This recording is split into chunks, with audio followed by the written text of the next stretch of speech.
Hi there, my name's Martin and I'm one of the welfare advisors at the Advice and Counselling, and welcome to this webinar on applying for immigration permission for your studies at Queen Mary, University of London. My name's Martin, I'm one of the welfare advisors at the Advice and Counselling, and welcome to this. Right, sorry about that. How this will work is I'm going to start by going through a quick presentation which will hopefully answer some questions about applying for immigration permission. And then there'll be an opportunity for you to ask your questions. So what I recommend that you do now is, if you have any questions, try submitting them using the Ask New Question button that you should be able to see down here. Feel free to try that out. You can ask a question now. Don't worry if you make a mistake, you can delete your question. In fact, I'm going to just show you what that will look like. So I'm going to actually ask a question. So let's have a look.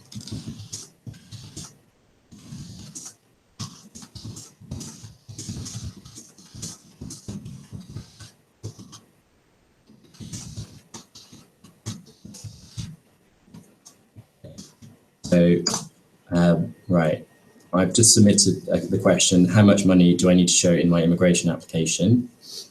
What you can do is submit any other questions that you have. Everyone will be able to see your questions. And if there's a question that you would really like, that you see that you'd really like answered, so say somebody submits a question that's exactly what you want to ask, push the +1 icon, and that will bump it up the list of questions so that I know to answer that one most urgently. But if you don't want to, if you ask a question and you realise it's now become redundant because you've read the guidance, or somebody else, it's been answered in somebody else's question, you can delete it. So please start submitting questions now. Keep doing that while I'm giving the presentation, and then once I've given the presentation, we'll start looking at your questions. Okay, let's get started then. So let me just move to my presentation.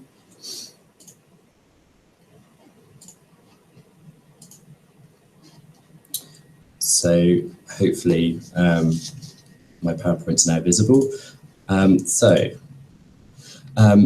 Just in case anyone's having problems with their computers, I'm currently speaking at the moment. If you can hear me, that's great. If you can't hear me, well, you won't be able to hear me saying this, but you might need to check that your speakers are working. Okay, we have had some problems in the past with that. Okay, so before I start my section on applying for immigration permission, just to note that this webinar is only for students applying for immigration permission to study at Queen Mary, University of London. If you are studying anywhere else, you should seek advice from your academic institution or another regulated immigration advisor. Welfare advisors at the Advice and Counselling Service are regulated by the Office of the Immigration Services Commissioner, and that's for us to provide advice to prospective students, current students, and recent graduates at Queen Mary, University of London. So if you're anyone else, unfortunately, we can't advise you. All right, so just moving on to a group of people who don't require UK immigration permission. So if you hold a passport that confirms you are a national of one of the countries in the European Union, Liechtenstein, Iceland, Norway, or Switzerland, then you do not need UK immigration permission, and the rest of this presentation isn't for you. Okay. All right, let's move on. So, what sort of immigration permission should you apply for? There are two types of immigration permission that students at Queen Mary usually apply for, and that's short-term student and Tier 4 general student. So short-term student is exactly that. It's for somebody who doesn't need to be in the UK for a long period of time, and in particular, it must be less than 6 months. It's in some ways more flexible than Tier 4 because it does allow full-time or part-time study. It can't be extended, and no work, either paid or unpaid, can be done as a short-term student. So people that might want to choose that visa type are distance learners, those who are studying for 1 semester as a study abroad student, or maybe somebody who needs to come back to the UK to do some resit examinations or something like that. The majority of students apply for Tier 4 General Student Immigration Permission because it allows for study at any duration. So whether that's a 3-year undergraduate degree, a 4-year PhD, something like that. So generally over 6 months. But you still might choose this category. For example, you were doing a study abroad 1 semester program, but wanted to have the ability to work. Under Tier 4, you can only do full-time study, but it can be extended in the UK. So for example, if you have an offer of another program after your initial program, so for example, if you're doing a pre-sessional course and you'll be switching into your main program, as long as you've currently got Tier 4 or you have Tier 4 permission for that course, then you can usually extend that in the UK, although there are some restrictions. Tier 4 does allow restricted work, so you can undertake some work during term time, during vacations and during the additional period of immigration permission at the end of your studies. And that's suitable for most programs, medical and dental elective placements and pre-sessional English language programs. Okay. We've created a number of resources to help you make your immigration application. If you go to our website, which is www.welfare.qmul.ac.uk/Tier 4, you can access all of our Tier 4 immigration guidance. We've got some video guides to help explain some of the more complicated areas and to help you with things that a lot of students have problems with, such as providing the right documents for financial evidence. We've got a comprehensive Tier 4 guide, which is the guide that you can see behind the iPad there. We've got a specific guide to completing the online application form from outside of the UK. And this is because some of the questions aren't helpfully phrased. So if you are working through that application form outside of the UK, download our guide to that form. For almost all the questions that students have problems, there is an explanation, if not exactly what to write in that box. Sometimes it's just write this. It will explain how to obtain the information to put in that box. And we've also just launched a guide to help you if something goes wrong. So if you're going to be late to start your studies at Queen Mary, or if you have a problem, like for example, if your immigration application is refused, have a look at our guide for what to do if things go wrong, and that will help you work out what you need to do next in those circumstances. Okay. All right, I think before moving on to your questions, it's a good idea for me to go over some of the timelines to think about. So these are some of the important dates.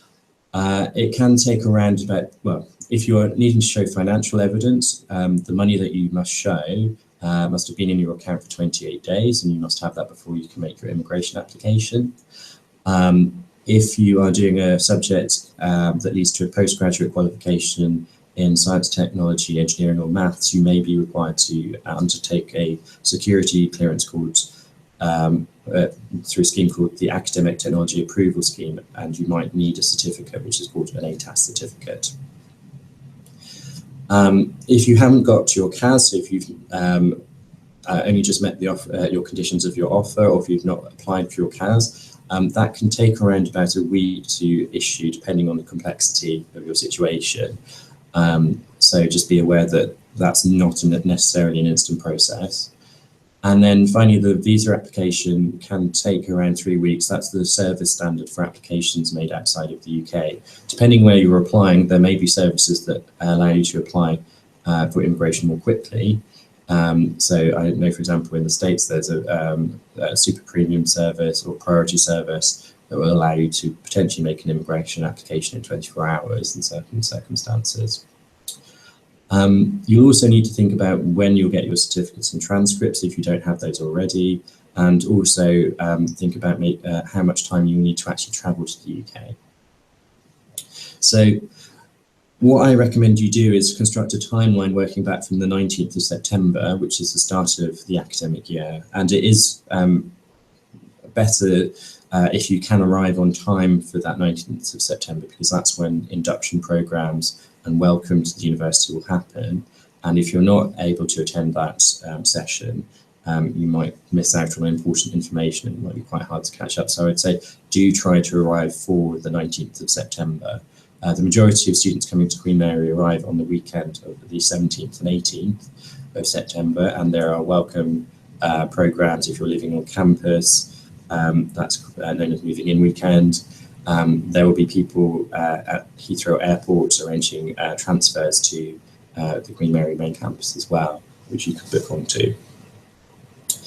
Okay, all right. One last thing before I start talking, answering your questions. If you don't look at any of our other guidance, please do watch our video about how much money you'll need. You can get that through our website, so welfare.qmul.ac.uk/tier-4, or there's a short link here, which is bit.ly/money_tier4. And that really explains the highest level overview that we can give you about what financial evidence you need to show. So please do watch that if you don't do anything else, although please obviously do read our guidance. Okay. All right. Oh. So let's bring that back to me. Okay, so now that I've gone over my introductory talk, let's start having a look at your questions. So as I said, do submit them. You don't worry about making an error. You can delete questions if you write something that's incorrect or wrong. And also, if you'd like somebody else's question answered more quickly, please do use the +1 buttons to increase the priority. Okay, so let's have a look at the first question. So this is a question from Anna, and Anna says, I do not have to pay course fees, still they are shown on my CAS. Why? Could this cause any problems at the visa centre? Well, it depends on what's happening there. If you are, for example, receiving a scholarship from Queen Mary that is paying for your fees, check on your CAS statement. It may show that although you have a tuition fee on your CAS, it may show them as paid, or it may state somewhere else on your CAS that those will be paid by the university. As long as you've got some evidence to say that those fees have been waived or will be paid, and that's being submitted with your application, and that could be just some details in your CAS, or it could be an official letter. If it's not coming from Queen Mary, from your sponsoring organisation, then you can, well, you don't need to worry about that. The caseworker will be able to see where the funds are coming to pay for those fees. But do ensure that there is something explaining that on your CAS or in other documents that you'll be submitting. I hope that answers that question. Okay, let's move along then. So I've got a question from Leah, and she says, I'm a US citizen and I don't know what a CAS is. Does this apply to a US citizen coming to the UK? So I'm guessing, Leah, that you're coming to do a study abroad program with us. And as I said in the earlier part of my presentation, there's two options in that case. If you're just coming for one semester, you can either come as a short-term student, in which case you just need a letter from Queen Mary explaining what you're coming to do, or you can come under tier 4 of the points-based system. And if you're coming under tier 4, you will need this thing called a CAS. It stands for Confirmation of Acceptance for Studies, and that will enable you to apply for that type of visa. It's up to you what you want to do. If you're just coming for one semester, short-term student is usually less burdensome as an application process. It's certainly cheaper than applying for tier 4, but it is more restrictive. So for example, if you did want to do something like an internship while you're in the UK, or undertake any work at all, whether that's paid or unpaid, you wouldn't be able to do that with short-term student immigration permission. So you might still want to choose to make an application for tier 4. So if that is the question, have a think about what type of immigration permission you want.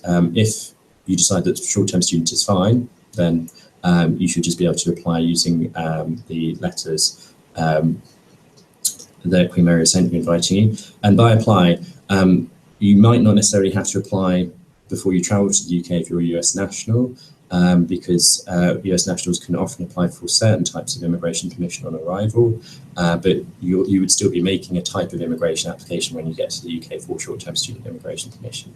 So the best thing I recommend you do is have a look at our guide, What Immigration Permission Do I Need for My Studies at Queen Mary, which explains all of this in a lot of detail. So whether you want to make an application before traveling to the UK, or apply it on entry, and whether you want to make an application for short-term student or for Tier 4.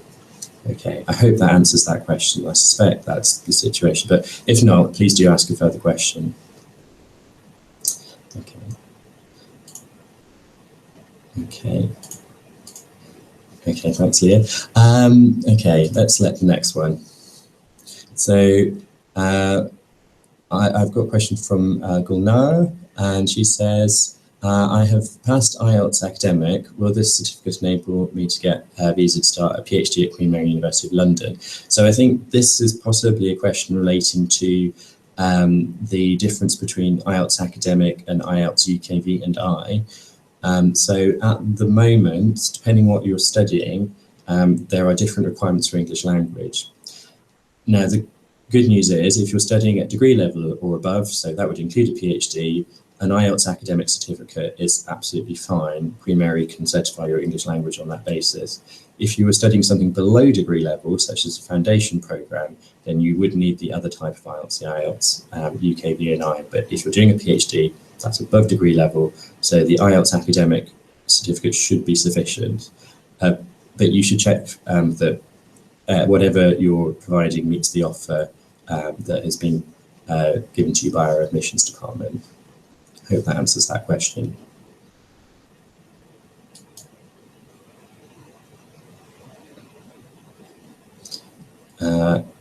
Okay, so that's fine. So the next one. So I've got another question from Leah. I'll work through these in order. I'm a US citizen and I'm planning on coming from America and need to get a visa. I was planning on getting one in the UK. Is that a good plan? So as I said, yeah, it's kind of, if you are a US national, you will be what's called a non-visa national, which means you can apply for certain types of immigration permission on arrival. The best thing is to have a look through our guide, What Immigration Permission Do I Need for My Studies? And that will explain it. Oh, it's probably helpful for me to show you how to get that guide. So I'm going to bring up my web browser. Just bear with me.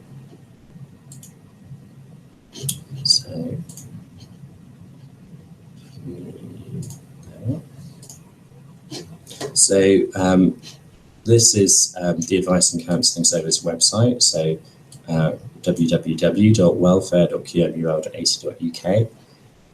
For all of our international resources, click on International. And then you can go to the immigration section.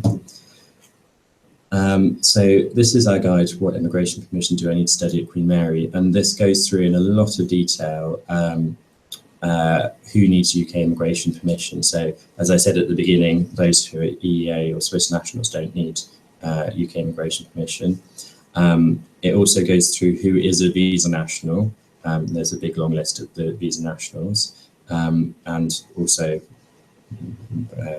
the opposite, who's a non-visa national, and what that means. So as a US national, you would fall into non-visa national, and that would mean that you can choose to apply for short-term student immigration permission inside or outside the UK. But as I said, what you might want to do is weigh up what type of visa you want. So in here, there's another table that explains the differences between the two types of immigration permission, and then you can make a decision on what would be most appropriate for you. Okay.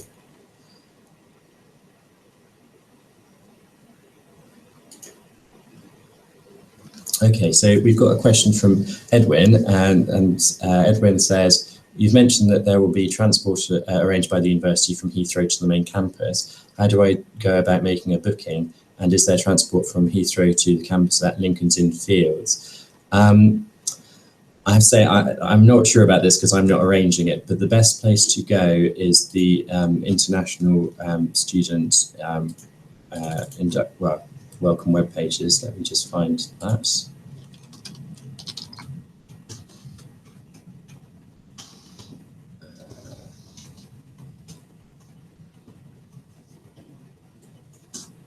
Pre-arrival. So if I just share that with you. So this is our main website. So the web address here is www.qmul.ac.uk/pre-arrival. And there's lots of information here. So I think, yeah, so if you go to the on arrival tab here, under step 2, there's the booking information from Heathrow. And my understanding, it is just to the Mile End campus, or it actually says Mile End campus only. So yes, unfortunately, it's not to the Lincoln's Inn Field campus. But it might still be worth booking onto that to get to this side of London. Okay. Just to sort of explain that Queen Mary is in what's called Zone 2 of London, so we're just outside of the centre of London. It can take about 20 to 30 minutes to get from the Mile End campus to the Lincoln's Inn Field campus. So just to bear that in mind, you might decide rather than coming to the Mile End campus to go straight there, I mean, it'll probably be quick, marginally quicker maybe, than coming all the way to Mile End and going back into London to just get on the Piccadilly line, which will take you to Holborn. Okay, all right. I hope that's answered that question. Okay, so the next question is from Gulnara, and Gulnara says, for university IELTS, academic is fine since I'm doing my PhD. Won't I have problems in the embassy, do you think? On websites not precisely described, unfortunately. No, the UK immigration authorities are quite clear about who needs the IELTS academic test and who needs the IELTS UKV and I test. You only need the IELTS UKV and I test if you are studying below degree level. So as a PhD is definitely degree level or above, you can use the IELTS academic test. The reason for this is that the Home Office perceives that there is more risk attached to those studying below degree level. So if you're studying at degree level, the university is permitted to actually make any sort of assessment of your English language that we see fit. And so we can accept an IELTS academic test rather than the more secure IELTS UKV and I test. So don't worry about that. You can definitely use the IELTS academic test for a PhD program. Okay. All right, let's see who's next. So this is a question from Amma, and Amma says, if I already have a Tier 4 dependent visa that is valid until 2018, that I used to study at Sixth Form College, can I use it for my first year of university and get the CAS number and new visa extended to be after the first year? Yes, if you're planning on making that application later, that is something you can do. Your Tier 4 dependent visa doesn't have any study restrictions, so you can normally start your studies, but I would say it's at your own risk, because I can't tell you what will happen in a year's time with the immigration rules, and if there was a change that meant that you weren't able to make your immigration application in a year, you'd have studied for a year and might not be able to complete your studies. So for safety, we normally advise that students apply for immigration permission before they or make sure they have the immigration permission that will cover their whole course in the event that something happens. Like that. It's up to you though. Also, if you are currently the dependent of somebody, you might be able to possibly extend as that dependent, but you should probably get independent legal advice about that. Okay. Okay, hopefully that's answered that question. So here's a question from Anna saying thank you. You're very welcome, Anna. Can you recommend some document checklists for Tier 4? And the best one that I found requires a data confidentiality form and a police registration form. What are these and where can I get these from? I don't know where those are from. We have a checklist in our guidance, and I'll just show you how to get to that. So let's go back to my web browser.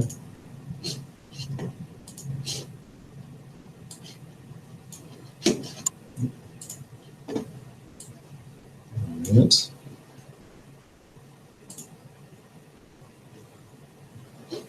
So if we go back to the Advice and Counselling Service website, go to International Immigration, and then to our guidance on Tier 4. So this is the link that I showed in my, actually, I've got the staff view, this will look different, hang on.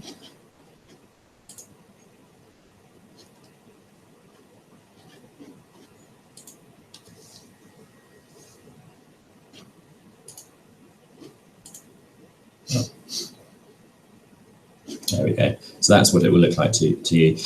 So in here, we've got our immigration workshops for securing our applicants, video guides to help you make your successful Tier 4 application, a written guide to making a Tier 4 application. So that's the one that you want, which is this one.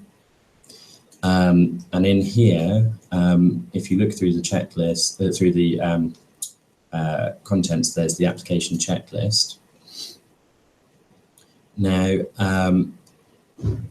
this explains what you'll need, and it depends where you're applying. So if you're outside of the UK, the requirements are slightly different. There are some documents that you'll need compared to applications inside the UK, and there's some documents that all applicants may need. I think the police registration form, well, we do talk about that. You might need one of those if you currently have been issued a police registration form. So what that relates to is some nationals are required to register with the police within 7 days of arriving in the UK, and you'd get a certificate. But if you've never done that, you won't have that certificate and don't need to submit it. I think that's probably what you're referring to in that question. If not, please do ask another question to clarify that. Okay.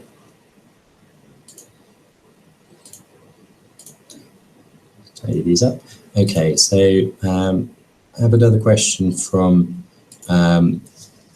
Gulnara saying, I've got a scholarship from Materials Research Institute at QMUL, but I need to show money for the first few weeks. Is it £1,275 sterling? And how long should money already be on your bank account before I apply?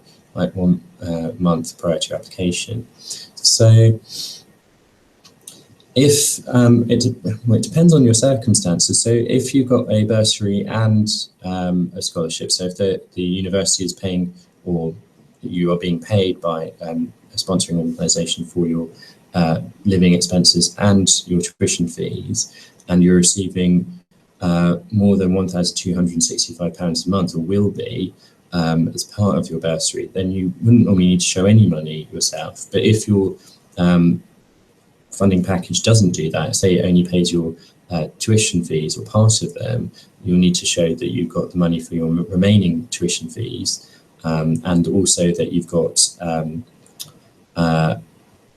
9,000, well, I just have to remind myself of the number. Yeah, you'd have to show that you have £11,385 for your living expenses, which is 1,265 times 9 for the first 9 months of your studies. It is a complicated situation. What I recommend you do is have a look at our Tier 4 guide, So it's the guide we were just looking at. So if I share my web browser again, so this is our Tier 4 guidance, and this is our guide. So if we have a look in our guide, there's an explanation about how much money you need to show. We start with the basics, which are tuition fees plus 11,385, and what documents you need to show, but you can reduce that. So if you are receiving money for your fees, you can take that away from the amount that you need to show for your fees. And if you are receiving official financial sponsorship, so that's could be from Queen Mary or could be from a sponsoring organisation, you can take that off of the typically £11,385 that you need to show.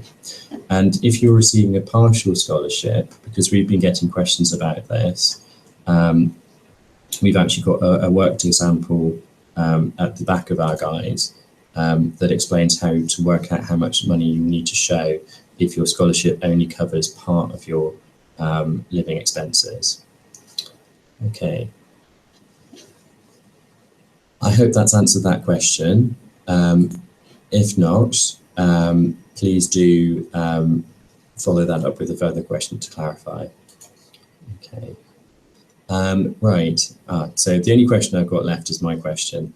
I'm going to delete that question because I think we've answered that one. But I'm going to take a short break now, and we'll be back in about 10 minutes. So I'll come back at about 2:15 British summertime. If you have any questions, please ask them in the next 10 minutes. Have a look at our guidance. If that draws out any new questions, just ask them while I'm away, and then I'll come back at 10:15 to answer those remaining questions. Okay. At 2:15, I think.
Okay, so I'm back. Let's have a look and see if we have any further questions. So I can see that we've got one more question from Gulnara.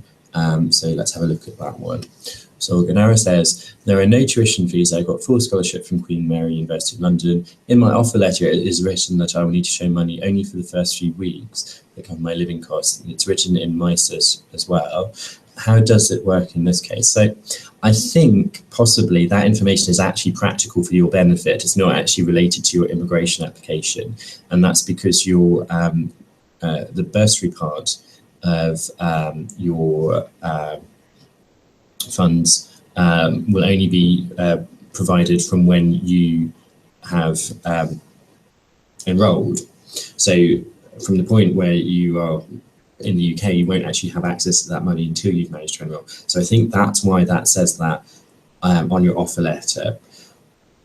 What you do need to do is when you get your confirmation of acceptance for studies statement, your CAS statement, is check that carefully. I suspect that will actually explain that your tuition fees are being paid and that you are receiving a stipend that or bursary for your living expenses, which is at least £1,365. And if it says that, then for your immigration application, you don't actually need to show any money because the money that you need for your living expenses is covered by your scholarship or bursary, and so are your tuition fees. But that's where you need to look. It would be on your yeah, it will be on your document like that. Okay.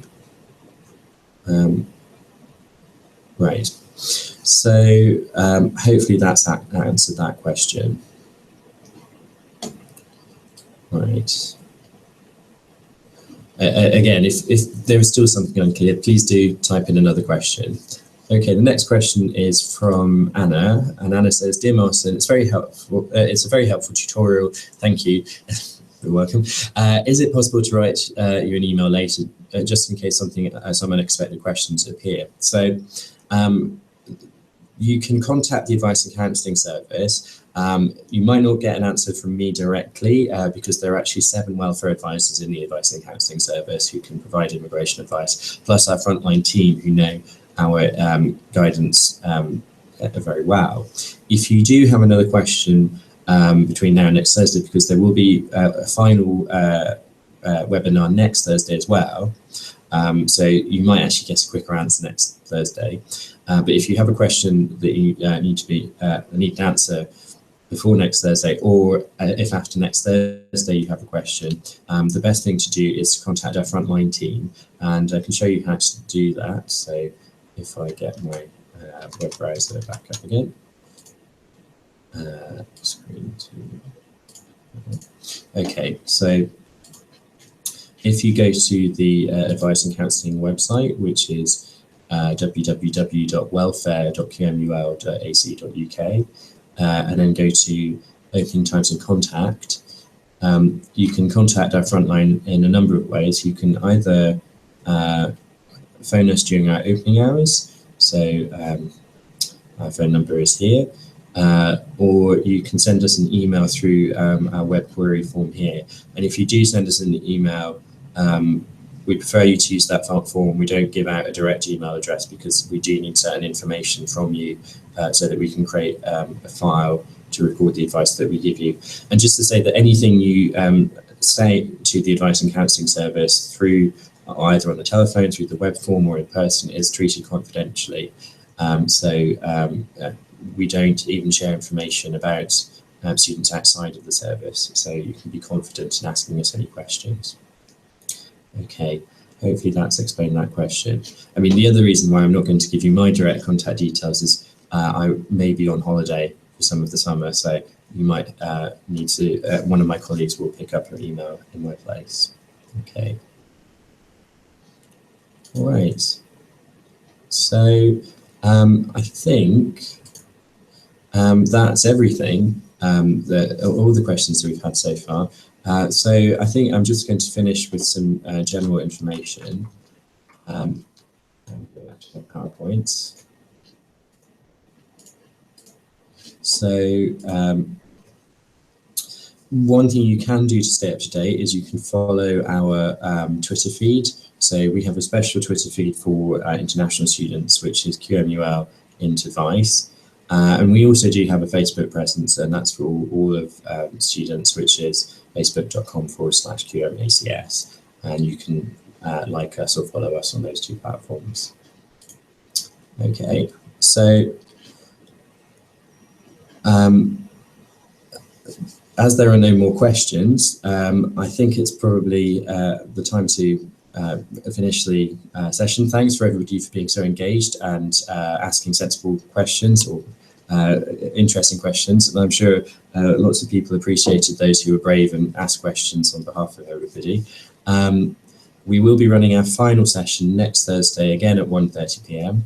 If you want to look at anything that I've mentioned back in this video, after the session has finished, you'll be able to rewind through the session and look at all of the answers. And there will be, if you're looking at this through the Google Plus platform rather than YouTube, you should be able to see the questions, and you'll be able to select questions, and it will take you back to where that question was answered. Finally, I look forward to seeing you all in September. Okay, goodbye.